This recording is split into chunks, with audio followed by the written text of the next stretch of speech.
India एक diverse country है। यहाँ 1.4 बिलियन लोग रहते हैं, जिसमें से 19.3% लोग माइनॉरिटीज हैं। मतलब हर 5 में से एक इंडियन किसी न किसी माइनॉरिटी कम्युनिटी का हिस्सा है। इनमें सबसे बड़ी माइनॉरिटी है मुस्लिम्स, जो लगभग 14.2% हैं। उसके बाद आते हैं क्रिश्चियंस, सिख्स, बुद्धिस्ट्स, जैन और पारसी। लेकिन क्या इन कम्युनिटीज को उनके राइट्स मिले हैं? और क्या इनका डेवलपमेंट भी मेजॉरिटी के बराबर हुआ है? तो चलिए शुरू करते हैं स्टोरी के साथ। 1947 पार्टीशन के बाद का भारत। पार्टीशन के बाद इंडिया ने एक सेक्युलर डेमोक्रेसी चुनी। मतलब स्टेट का कोई रिलीजन नहीं होगा, सबको बराबर का हक मिलेगा। नेहरू जी ने कहा था, we cannot encourage any loyalty that is narrow and communal, we must act like one nation. लेकिन क्या सच में हमने माइनॉरिटीज के साथ बराबरी का व्यवहार किया? भारतीय संविधान माइनॉरिटीज को कुछ खास अधिकार देता है। अनुच्छेद 29 और 30 कल्चर और लैंग्वेज को बचाने और अपना एजुकेशनल इंस्टीट्यूशन चलाने का हक। अनुच्छेद 25 रिलीजन की freedom. National commission for minorities act 1992, जिसके जरिए माइनॉरिटीज की प्रॉब्लम्स पर निगरानी होती है। लेकिन ग्राउंड रियलिटी कुछ और कहती है। मुस्लिम्स इन इंडिया सबसे बड़ी माइनॉरिटी, लेकिन सबसे पीछे। 2011 की जनगणना के मुताबिक इंडिया में 14.2% मुस्लिम्स हैं, लेकिन सिर्फ 4.8% मुस्लिम्स ग्रेजुएट लेवल तक पढ़ पाते हैं। सिर्फ 2.7% गवर्नमेंट जॉब्स में हैं। शहरी इलाकों में 40% मुस्लिम्स स्लम्स या गरीब हाउसिंग में रहते हैं। सच्चर कमेटी रिपोर्ट 2006 में कहा गया था, मुस्लिम्स लग even behind SC/STs in development indicators.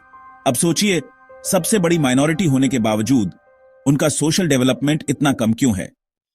Christians development के साथ डिस्क्रिमिनेशन भी। क्रिश्चियन पॉपुलेशन इंडिया में लगभग 2.3% है। एजुकेशन और हेल्थ सेक्टर में इन्होंने काफी कंट्रीब्यूट किया है। केरल, नागालैंड और मेघालय जैसे स्टेट्स में क्रिश्चियंस मेजॉरिटी में हैं, लेकिन कुछ जगह इनके इंस्टीट्यूशंस पर अटैक्स भी हुए हैं। 2019 के NCRB डेटा के मुताबिक 227 कम्युनल इंसिडेंट्स हुए, जिनमें माइनॉरिटीज को टारगेट किया गया। सिक्स पंजाब तक सीमित या पूरे इंडिया का हिस्सा। भारत की 1.7% पॉपुलेशन सिख है। इकोनॉमिक डेवलपमेंट में ये कम्युनिटी काफी आगे है। पंजाब के फार्मर्स, कनाडा जैसे देशों में माइग्रेंट्स और बिजनेस ऑनर्स, ये सब प्रूफ हैं। लेकिन 1984 के सिख राइट्स जैसे इंसिडेंट्स ने इनसिक्योरिटीज भी पैदा की। जैन, बुद्धिस्ट और पारसी संख्या में कम, लेकिन वैल्यूज में स्ट्रांग। जैन 0.4%। सबसे educated community, 94% literacy rate. Parsi 1% से भी कम, लेकिन हाई पर कैपिटा इनकम। बौद्ध 0.7%।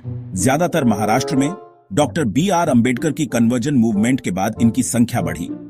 इन कम्युनिटीज का योगदान बहुत है, लेकिन रिप्रेजेंटेशन कम। पॉलिटिकल रिप्रेजेंटेशन सिर्फ वोट बैंक। कई बार पॉलिटिकल पार्टीज पर वोट बैंक पॉलिटिक्स का इल्जाम लगता है, लेकिन डेटा कुछ और कहता है। लोकसभा में मुस्लिम MPs का प्रतिशत सिर्फ 5% है। 28 में से कई स्टेट्स में माइनॉरिटीज की प्रेजेंस असेंबलीज में बहुत कम है। जब पॉपुलेशन 20% के आसपास है, तो रिप्रेजेंटेशन में इतना बड़ा गैप क्यों? एजुकेशन, हेल्थ और employment ground reality. Minority students के लिए स्कीम्स तो हैं, जैसे प्री मैट्रिक और पोस्ट मैट्रिक स्कॉलरशिप्स, लेकिन 2022 में इनका फंड कट हो गया। गवर्नमेंट ने PM का 15 पॉइंट प्रोग्राम भी बनाया था माइनॉरिटीज के लिए, लेकिन नीति आयोग की रिपोर्ट कहती है इसका इंप्लीमेंटेशन बहुत कमजोर है। अनएम्प्लॉयमेंट रेट माइनॉरिटीज में ज्यादा है, खासकर शहरी मुस्लिम्स के बीच। क्या है रास्ता आगे? चीन जैसे देशों ने जब इंक्लूसिव डेवलपमेंट किया, उनकी इकोनॉमी ग्रो हुई। इंडिया के लिए भी यही जरूरी है। सॉल्यूशंस क्या हो सकते हैं?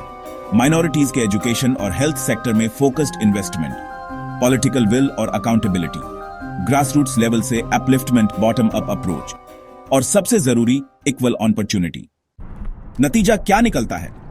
माइनॉरिटीज सिर्फ एक वोट बैंक नहीं, बल्कि भारत के विकास का इंटीग्रल पार्ट है।